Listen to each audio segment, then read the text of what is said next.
ناظرین، کشمیریوں کو غدار کہنے والے اس تصویر میں 12 سالہ سائم شہید دریائے نیلم کے کنارے جنت نظیر نیلم ویلی کے علاقے کنڈلشئی کے قریب ایک گاؤں میں جنم لینے والا معصوم فرشتہ جس نے غربت کی آغوش میں آنکھ کھولی۔ سائم کا والد شفاعت سردی میں محنت مزدوری کرتا اور گرمی میں جاگران نالے کے پاس ایک سیاحتی مقام پر پکوڑے بیچتا۔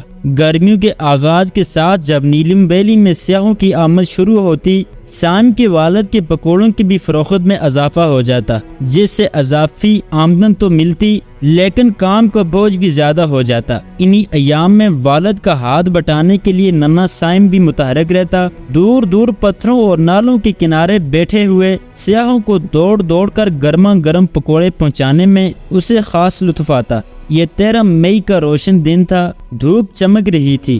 اس روز جاگران نالے کے پاس سیاحوں کی بھیڑ تھی۔ سائم کے والد کے پکوڑے خوب بک رہے تھے۔ اکثر سیاح جاگران نالے کو پیدل عبور کرنے والے پل پر کھڑے ہو کر تصاویر بنوانے کے شائق تھے۔ 40 سے زیادہ لوگ جب اس پل پر جمع ہوئے تو وہ ان کا بوجھ برداشت نہ کر سکا۔ یوں آن واحد میں پل نالے میں جا گرا اور سیاح، جن میں اکثریت نوجوانوں کی تھی، نالے کے یخ بستہ پانی اور تیز بہاؤ کی نظر ہو گئے۔ وہ چیخ رہے تھے، مدد کے لیے پکار رہے تھے۔ ننھا سائم اس وقت دریا کے کنارے بیٹھے ایک گروپ کو پکوڑوں کی پلیٹ دے کر پلٹا ہی تھا کہ اس نے پل گرنے اور سیاحوں کی مدد کے لیے فریادیں سنی۔ اگرچہ وہ ایک کمزور 12 سالہ بچہ تھا، لیکن پہاڑی اور نالوں کے قریب کا باسی ہونے کی وجہ سے زبردست تیراک تھا۔ اس نے موجوں میں بہتے سیاحوں کو بچانے کے لیے تیز رفتار نالے میں چھلانگ لگا دی۔ ایک سیاح کو وہ فوری ہی پانی سے باہر کھینچ لایا۔